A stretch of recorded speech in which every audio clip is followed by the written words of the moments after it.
نحمده ونصلي ونسلم على رسوله الكريم اما بعد فاعوذ بالله من الشيطان الرجيم بسم الله الرحمن الرحيم عن سعد قال رسول الله صلى الله عليه وسلم من سعادة ابن آدم رضاه بما قضى الله له ومن شقاوة ابن آدم تركه استخارة الله ومن شقاوة ابن آدم سخيته بما قضى الله له۔ حضرت سعد رضی اللہ تعالی عنہ سے روایت ہے، فرماتے ہیں آقا کریم صلی اللہ علیہ وسلم کا ارشاد پاک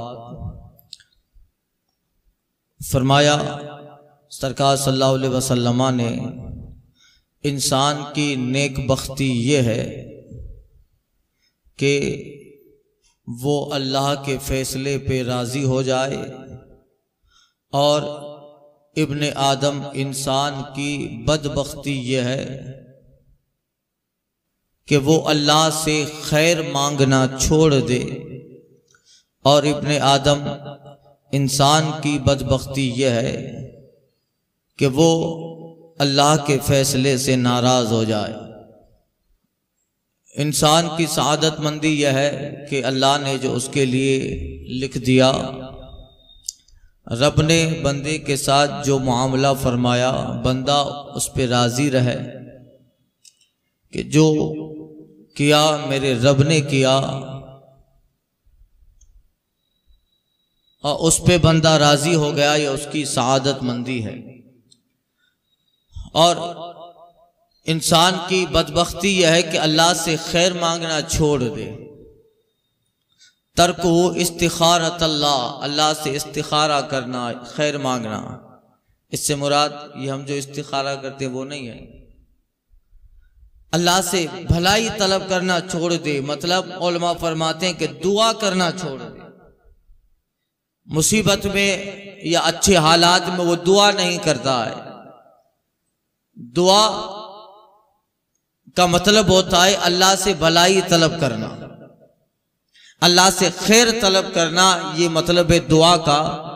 اور بندہ دعا کرنا چھوڑ دے، بھلائی طلب کرنا رب سے، اللہ سے خیر طلب کرنا چھوڑ دے، حضور کہتے ہیں یہ انسان کی بدبختی ہے کہ وہ اپنا ہی سمجھ رہا ہے کہ اب جو ہوگا میں یہ کروں گا، میں وہ کروں گا، اور وہ اللہ تعالیٰ سے اپنے معاملات کے لیے دعا نہیں فرماتا۔ معاملہ کچھ بھی ہو، اللہ سے دعا بندے کو کرتے رہنا چاہیے۔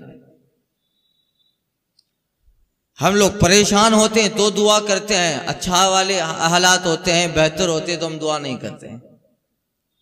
کہا ویلے تو برابر ہے، باقی جہاں پھنستے ہیں وہاں پھر باپوؤں سے دعا کرواتے ہیں، علماء سے دعا کرواتے ہیں، خود مسجد میں آتے ہیں۔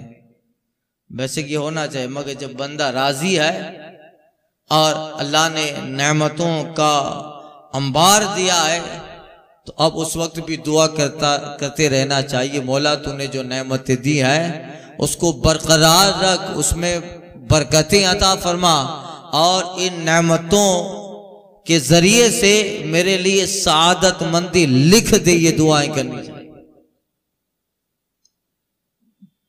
ورنہ اللہ تعالیٰ حدیث پاک میں آیا ہے کہ آقا فرماتے ہیں کہ اللہ تعالیٰ بندے سے ناراض ہو جاتا ہے جب بندہ اللہ کے بارگاہ میں ہاتھ اٹھانا چھوڑ دیتا ہے۔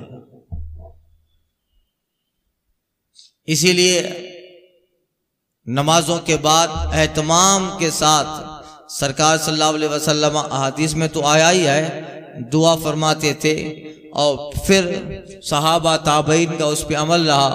چونکہ نماز ایک اہم عبادت ہے تو پھر اس عبادت کے ساتھ دعائیں ہوں، اس لیے ہمارے یہاں نمازوں میں دعاؤں کا رواج ہی نہیں بلکہ وہ حصہ ہے۔ دعا نمازوں کے لیے فرض کے بعد ہم دعا کرتے ہیں، اور جو ہے نوافل پڑھنے کے بعد دعائیں ہوتی ہے، فاتحہ اول، فاتحہ ثانی ہوتا ہے، یہی ہے کہ اللہ تعالیٰ سے بھلائی طلب کی جا رہی ہے، اللہ سے خیر طلب کیا جا رہا ہے۔ اللہ تعالیٰ ناراض ہوتا ہے جب بندہ دعا کرنا چھوڑ دیتا ہے۔ دعائیں کرتے رہنا چاہیے، اور احادیث میں اس کے تعلق سے بہت چیزیں آئی ہے۔ الدعاء مخ العبادہ، دعا عبادت کا مغز ہے، اور ایسے ہی دعا کرتے رہنا چاہیے۔ کہیں بھی جا رہے ہیں، سفر ہے تو دعا کیا، حضر ہے تو دعا کیا، کہیں بھی ہو دعا کیا، سوتے وقت دعا کیا، فجر کے بعد دعا کیا۔ اللہ تعالیٰ اس بندے کو جو ہے پسند کرتا ہے۔ حدیث پاک حدیث قدسی ہے، آقا فرماتے ہیں کہ اللہ تعالیٰ نے مجھ سے فرمایا، محبوب جب تمہارا امتی میرے سامنے ہاتھ پھیلاتا ہے تو مجھے بہت اچھا لگتا ہے کہ وہ دنیا کے سارے دروازوں سے رشتہ توڑ کر رب کے دروازے پہ طلب کر رہا ہے۔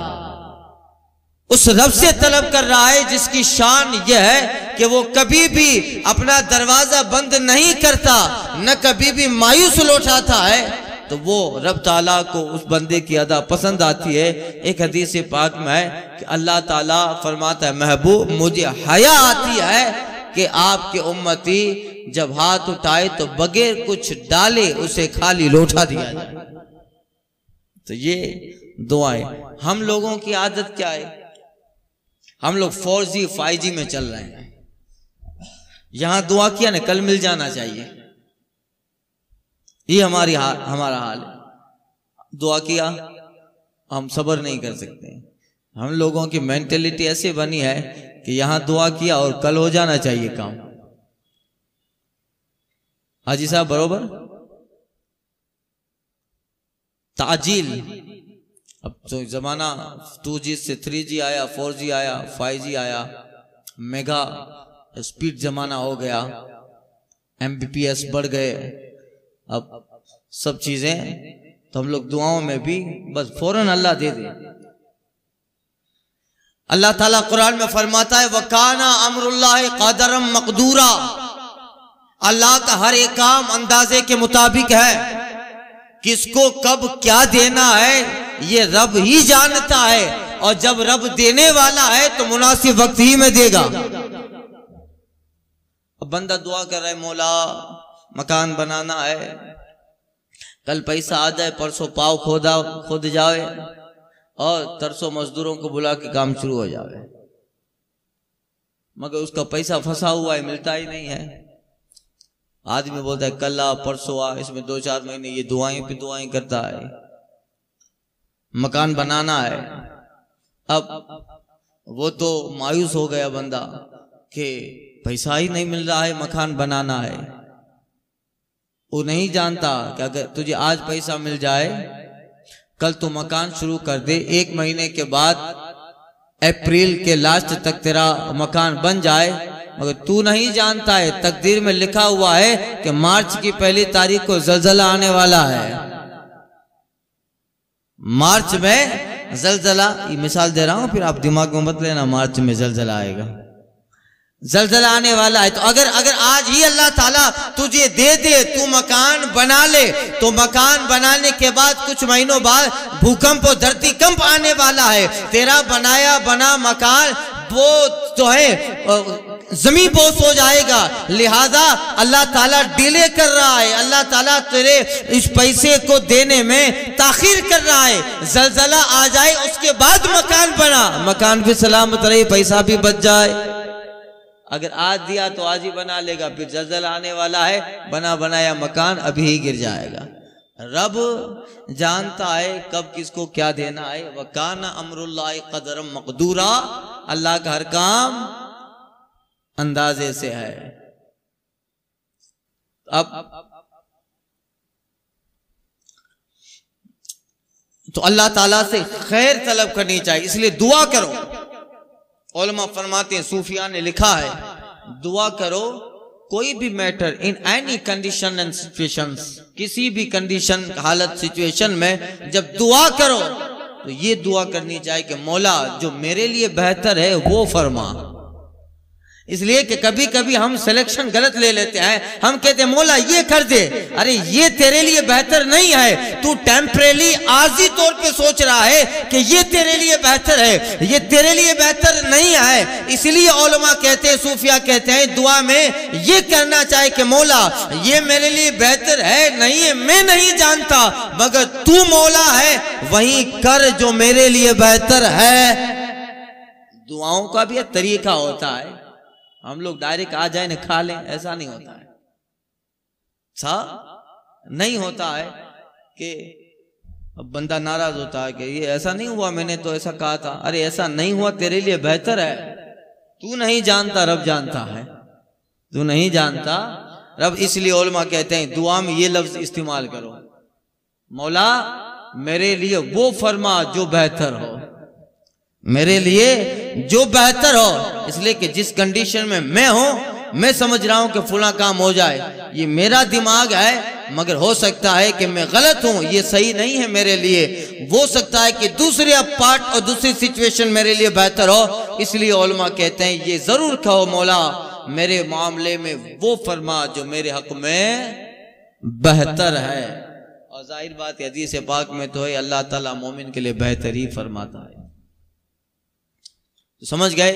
مومن شقاوت ابن آدم کی بدبختی یہ ہے ترکو استخارت اللہ, اللہ سے خیر مانگنا چھوڑ دیتا ہے. یہ انسان کی سب سے بڑی بدبختی ہے. اللہ سے خیر مانگو, بھلائی مانگو. وسخی ابن شقاوت ابن آدم سخیتہ بما قضى اللہ لہ. اور ابن آدم کی دوسری بدبختی یہ ہے کہ اللہ کے فیصلے سے ناراض ہو جاتا ہے. اللہ نے جو فرمایا اس کے لیے اس سے ناراض ہو گیا. نہیں ایسا نہیں ہونا چاہیے تھا, ایسا ہو گیا. ارے ایسا ہوا ہے, اللہ ہی نے فرمایا ہے. اللہ کے فیصلے سے تو ناراض ہو گیا, یہ بدبختی ہے. اللہ کے فیصلے پہ راضی رہنا انسان کی سعادت مندی ہے. نہ ہجری اچھا نہ وصال اچھا, یار جس حال میں رکھے وہ حال اچھا, یہ ہوتا ہے.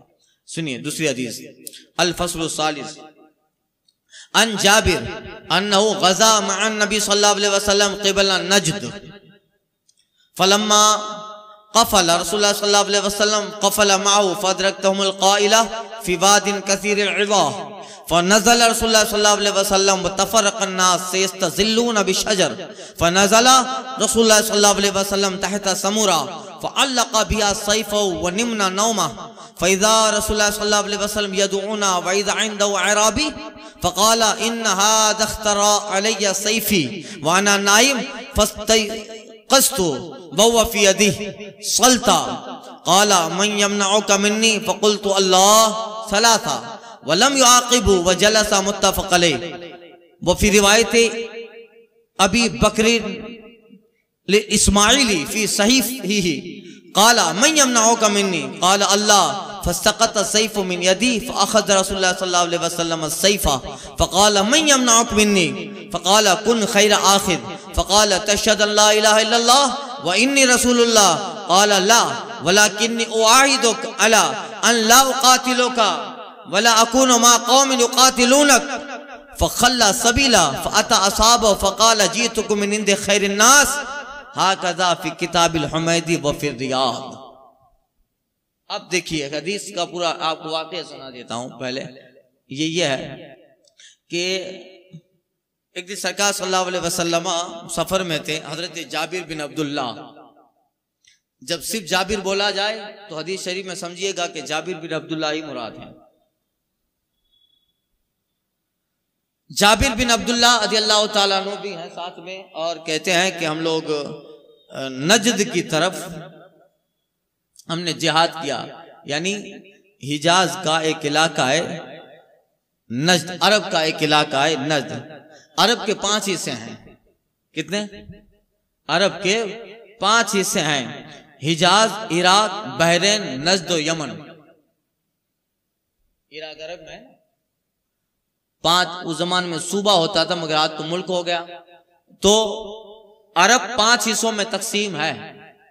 حجاز, عراق, بحرین, نجد اور یمن. یہ 5 حصوں کا نام عرب ہے.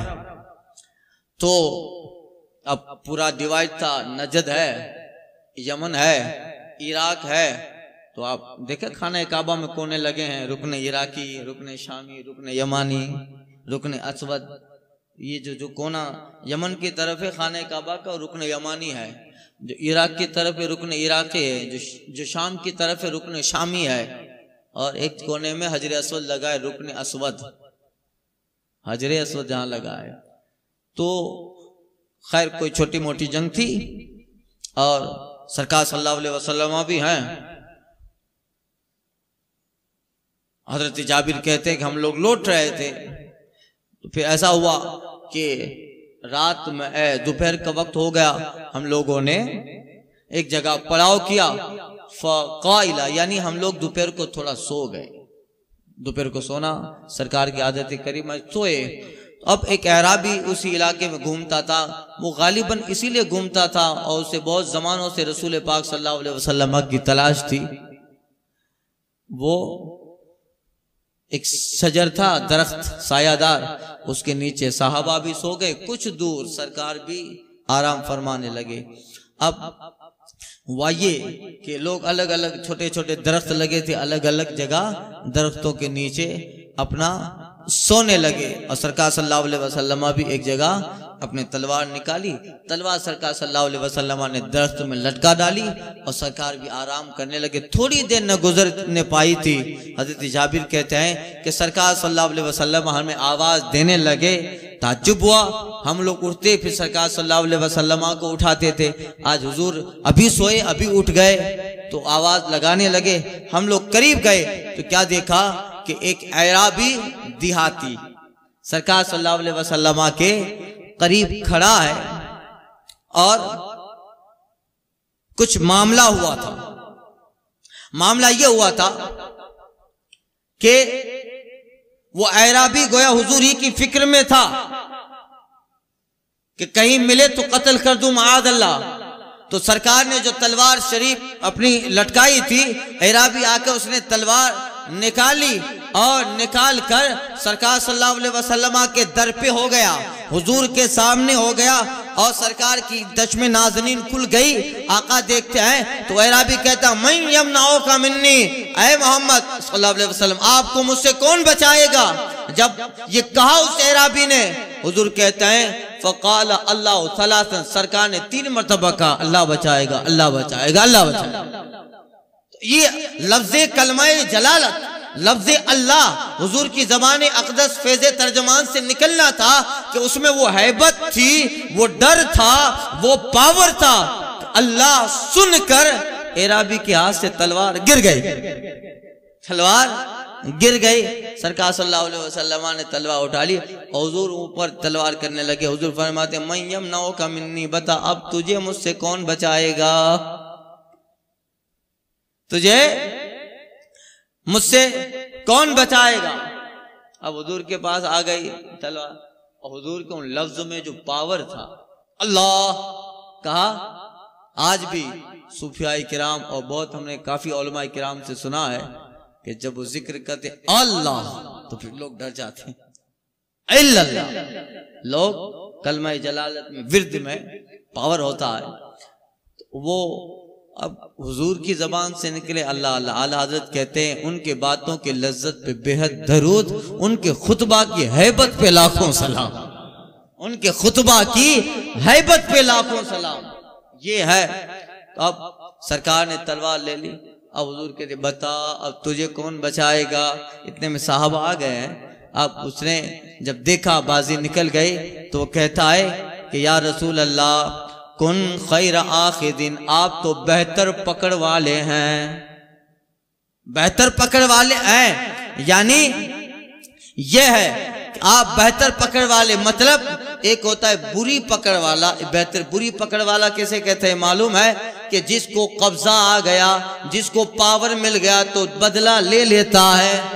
وہ بری پکڑ والا کہ جسے پاور ملا تو پھر اپنے ماتحت، اپنے مقابل، اپنے دشمن کو جو ہے مات دیتا ہے، اسے تکلیف اور اسے نقصان پہنچا ہی دیتا ہے۔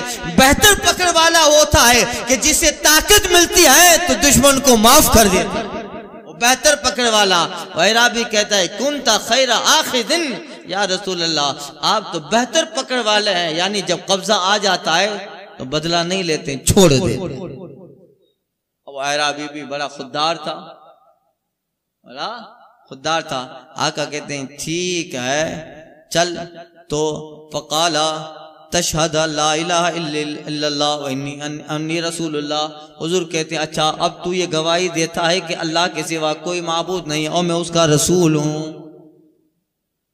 اب تو کوئی بھی آدمی ڈر کے لیے، تلوار سے بچنے کے لیے کلمہ پڑھ لے گا، مگر وہ اعرابی تھا، جھوٹا نہیں تھا، یہ ایمان ابھی نہیں لایا، ابھی اعرابی ہے، جھوٹا نہیں ہے۔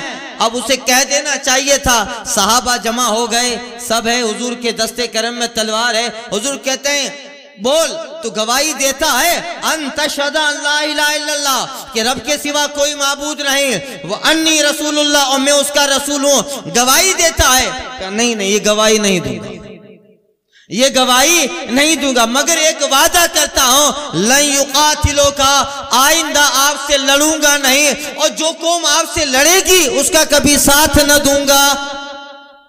دیکھیے یہ کیسا بھی تھا، جھوٹا نہیں تھا، جھوٹا نہیں تھا۔ وہ کہتا ہے اعاہدک ان لا اقاتلک، آپ کو یہ وعدہ دیتا ہوں آپ سے اب کبھی لڑوں گا نہیں، اور لا اکون مع قوم یقاتلونک، اور کبھی اس قوم کا بھی ساتھ نہ دوں گا جو قوم آپ سے لڑے گی۔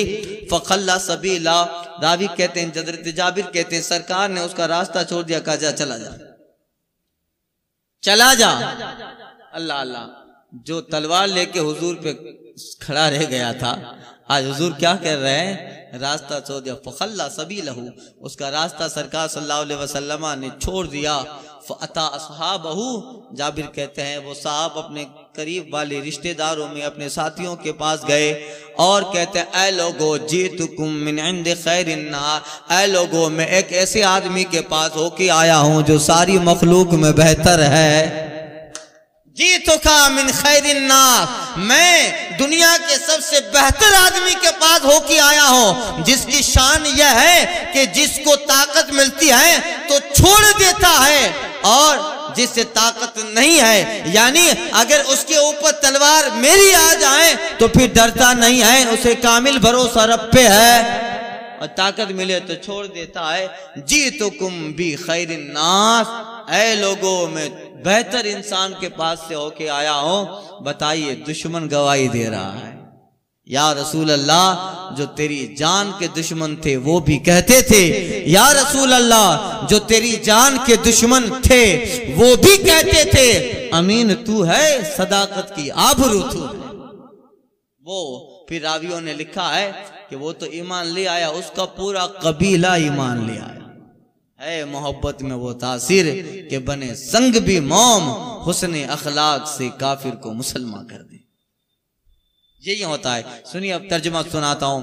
فن جابر، حضرت جابر سے روایت ہے، کہتے ہیں غزا مع النبی صلی اللہ علیہ وسلم قبل نجد، ہم نے نجد کی طرف سرکار صلی اللہ علیہ وسلم کے ساتھ تھے اور نجد کی طرف جہاد کیا۔ فقفلا رسول اللہ صلی اللہ علیہ وسلم، دوپہر میں آقا صلی اللہ علیہ وسلم سو گئے، یعنی جب ہم قافلے سے واپس ہوئے تو حضور کے ساتھ ہم بھی واپس ہوئے۔ فَدْرَكْتُمُ الْقَائِلَ فِي بَادٍ كَثِيرِ الْعِدَادِ، تو پھر ایک خاردار درخت والے جنگل میں ہمیں دوپہر نے آ لیا۔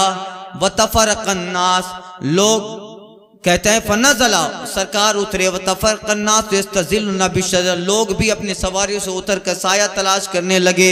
فنزل رسول اللہ صلی اللہ علیہ وسلم، حضور اترے، تحت سمرہ، ایک کانٹے دار درخت کے نیچے سرکار بھی اتر گئے۔ فعلقا بیا سیفہ، سرکار نے اپنی تلوار لٹکا دی۔ ونمنا نوما، ہم بھی سو گئے۔ فاذا رسول اللہ صلی اللہ علیہ وسلم یدعونا، کہ اچانک تھوڑی دیر کے بعد سرکار ہمیں آواز دینے لگے، پکارنے لگے۔ ہم گئے، دیکھا عندہ اعرابیون، آقا کے پاس ایک اعرابی کھڑا ہے۔ فقال ان ھذا اخترع اللہ علی سیفی، آقا فرماتے ہیں کہ اس آدمی نے مجھ پہ تلوار سونت ڈالی تھی، وانا نائم، جب میں سو رہا تھا۔ فاستيقظت، جب میں اٹھا وہ فی یدہ سلطہ، تو اس کے ہاتھ میں تلوار تھی. فقال، یہ اعرابی کہنے لگا مجھ سے، من یمنعک منی، بتاؤ مجھ سے کون بچائے گا تمہیں. فقلت اللہ ثلاثہ، میں نے کہا اللہ بچائے گا 3 مرتبہ. سرکار فرماتے ہیں ولم یعاقبہ، سرکار نے اس کا معاقبہ نہ کیا. وجلس، حضور بیٹھ گئے. متفق علیہ. وہ آدمی، وہ اعرابی بیٹھ گیا. اور ابو بکر اسماعیل نے اپنی صحیح میں اس کو اس طرح روایت کیا ہے، فقال من یمنعک منی، آقا کہتے ہیں بتا تجھے کون بچائے گا مجھ سے. فقال، تو کہتے ہیں وہ اعرابی کہتا ہے تجھے کون بچائے گا تم کو مجھ سے. آقا کہتے اللہ بچائے گا. فسقط السیف من یدی، کہ اچانک اس کے ہاتھ سے تلوار گر گئی. فاخذ رسول اللہ صلی اللہ علیہ وسلم السیف، حافظ آقا نے تلوار لے لی. فقال، اب آقا کہتے ہیں من یمنعک منی، بتا اب تجھے مجھ سے کون بچائے گا. قال، وہ اعرابی کہتا ہے کن خیر آخذ، آپ تو بہتر پکڑ والے ہیں. فقال، پھر آقا کہتے ہیں تشہد، کیا تو گواہی دیتا ہے اللہ الہ الا اللہ و انی رسول اللہ. وہ کہتا ہے نہیں، یہ گواہی نہیں دیتا. ولیکنی، مگر آپ سے عہد کرتا ہوں، الا ان لا یقاتلک، آپ سے کبھی جنگ نہ کروں گا. ولا اکون ما قوم یقاتلونک، اور کبھی اس قوم کے ساتھ کا ساتھ نہ دوں گا جس قوم آپ سے لڑنے جو قوم آئے. فخلا سبیلا، آقا نے تلوار رکھ ڈالی، اس کا راستہ خالی کیا، کہا چل چلا جا. فاتا اصحابہ، وہ اعرابی اپنے گاؤں، اپنے ساتھی، اپنے رشتہ داروں میں گیا. اور کہتا ہے فقال جئتکم من عند خیر الناس، اے لوگوں میں ابھی دنیا کے سب سے بہتر انسان کے پاس سے ہو کے آ رہا ہوں. یہ جو ہے آقا علیہ الصلوۃ والتسلیم کا کردار تھا، محبت تھی. دشمن کو بھی جو ہے راستہ چھوڑ دیا کہ چل چلا جا. تو بھی کیا یاد کرے گا، تو بھی کیا یاد کرے گا. اور ہماری تو یہ عادت ہے کہ ہم پہ جب کوئی قبضہ کر لے تو ہم اللہ کی ذات پہ بھروسہ کرتے ہیں، اور جب ہم کسی پہ قبضہ کریں تو ہم انہیں چھوڑ دیتے ہیں. ہم بہتر پکڑ والے ہیں. ایک اعرابی سرکار کی بارگاہ میں آئے تھے، حضور بتائیے قیامت کے دن حساب کون لے گا، قیامت کے دن حساب کون لینے والا ہے. آقا کہتے ہیں اللہ حساب لے گا. وہ اعرابی مطلب دیہات کا آدمی ایمان لے آیا تھا. دیہات گامڑیے کے لوگ کیسے ہوتے ہیں، کہ اللہ حساب لے گا. تو اعرابی واپس پلٹا اور کہا فستولان، اب تو کامیاب ہو گیا. آقا کہتے اس کو بلایا گیا کہ کیسے کامیاب ہو. کہا یا رسول اللہ آپ اتنے مہربان ہیں تو پھر آپ کا رب کتنا مہربان ہوگا. ظاہر بات ہے رب کی شان ہے کہ جب پکڑ کرتا ہے تو معاف کر دیتا ہے، جب رب ہی حساب لینے والا ہے تو رب کی شان ہے کہ پکڑ کرے تو بخش دے. جب رب حساب لینے والا ہے. ارے ایک بندے، ایک جوان کا جب انتقال ہو رہا تھا تو اس کی ماں اس کے بسترے پہ رو رہی تھی کھڑی رہ کر سہرانے، اور اس کا بیٹا مر رہا تھا. تو وہ روتے اس کی ماں رو رہی تھی. وہ کہتا ہے ماں کیوں رو رہی؟ کا بیٹا تو ایک الگ دنیا میں جا رہا ہے، نہ جانے وہاں تیرے ساتھ کیا معاملہ ہوگا. وہ جوان کہتا امی بتائیے، اگر آپ کو میرا حساب اور میرا معاملہ آپ کے سپرد کر دیا جائے کہ آپ میرے عمل کا حساب لیں اور آپ چاہیں جنت دے آپ چاہیں جہنم دے، تو ماں بتا تیرا رویہ میرے ساتھ کیا ہوگا؟ کہ بیٹا اگر میرے ہاتھ میں پاور ہوتا تو تجھے بخش دوں اور جنت دوں. تو وہ جوان کہتا ہے ماں جب تیرے ہاتھ میں میرا معاملہ ہو جائے تو بخش دے اور جنت دے، تو میرا رب تو 70 ماؤں سے زیادہ مہربان ہے. میرا رب تو 70 ماؤں سے زیادہ مہربان ہے. ماں فکر مت کر، جتنی تو مجھ سے محبت کرتی ہے اس سے زیادہ محبت کرنے والے رب کے پاس جا رہا ہوں. تو پھر وہی ہوتا ہے اس کا حساب. اللہ تعالیٰ جب پکڑے تو پھر مومن کو چھوڑ دے گا. استاد زمن کہتے ہیں جو آج ایب کسی پہ کھلنے نہیں دیتے،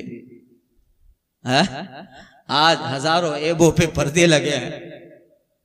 کیا کچھ کیجئے، کبھی پتہ نہیں چلتا کسی کو جو رب آج ہمارے عیبوں پہ پردہ لگایا ہے۔ اللہ اللہ، جو آج جس نے ہمارے علاقے ہمارے گاؤں میں ہمارے عیب کو کھلنے نہیں دیتا، وہ قیامت میں پوری دنیا کے سامنے عیب کھلنے دے گا۔ استاد زمن کہتے ہیں جو آج عیب وہ کسی پہ کھلنے نہیں دیتے، ارے وہ کب چاہیں گے حشر میں میری رسوائی ہو؟ چاہیں گے؟ نہ چاہے، یعنی نہ رب چاہے نہ حضور چاہے، تو یہی ہے۔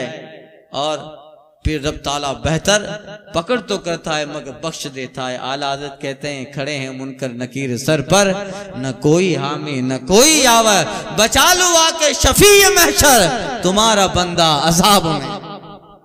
یہی ہے، حضور فرماتے ہیں بخش دے گا اللہ تعالیٰ، مومن کے ساتھ بہتر معاملہ فرمائے گا۔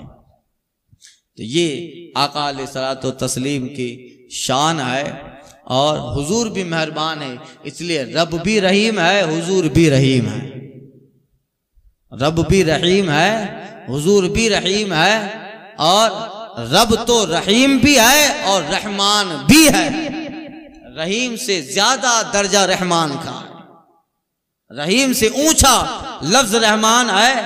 رحمان اللہ اللہ، تو ضرور امید ہے کہ وہ بخش دے گا۔ اعلیٰ حضرت کہتے کیوں رضا کڑتے ہو ہنستے اٹھو، کیوں رضا کڑتے ہو؟ پوری نظم اعلیٰ حضرت نے لکھی ہے، دل تم سے لگانا ہی نہ تھا، اب ابس پیار ہے کیا ہونا ہے، لے وہ حاکم کے سپاہی آئے، صبح اظہار ہے کیا ہونا ہے، جانا ہے اس پار نہیں قصد اس پار ہے، نہیں ملتی ناؤ کیا ہونا ہے۔ اس طرح پوری نظم اعلیٰ حضرت سرکار نے لکھی ہے۔ اب کیا ہوگا حشر میں، کیا ہوگا؟ آخر میں کہتے ہیں کیوں رضا کڑتے ہو، ارے ہنستے اٹھو، جب وہ غفار ہے کیا ہونا ہے، جب وہ غفار ہے کیا ہونا ہے، تو یقیناً جو ہونا ہے وہ بہتر ہی ہونا ہے۔ تو یہ سرکار صلی اللہ علیہ وسلم کے اخلاق بھی ہیں۔ آگے حضرت ابو ذر غفاری کی روایت ہے، وہ کہتے ہیں ابو ذر غفاری کہ میں ایک ایسی آیت کریمہ جانتا ہوں قرآن مجید کی، اگر تم پڑھتے رہو تو تمہیں زندگی میں وہ آیت کریمہ ہر حال میں کافی ہو جائے، مال کے لیے، تجارت کے لیے، دولت کے لیے، اولاد کے لیے، ہر پریشان۔ انی لعالم آیتن، ایک ایسی آیت میں جانتا ہوں اگر تم پڑھو سب کام ہو جائے، سب کام ہو جائے۔ وہ آیت میں انشاءاللہ آپ کو کل بتا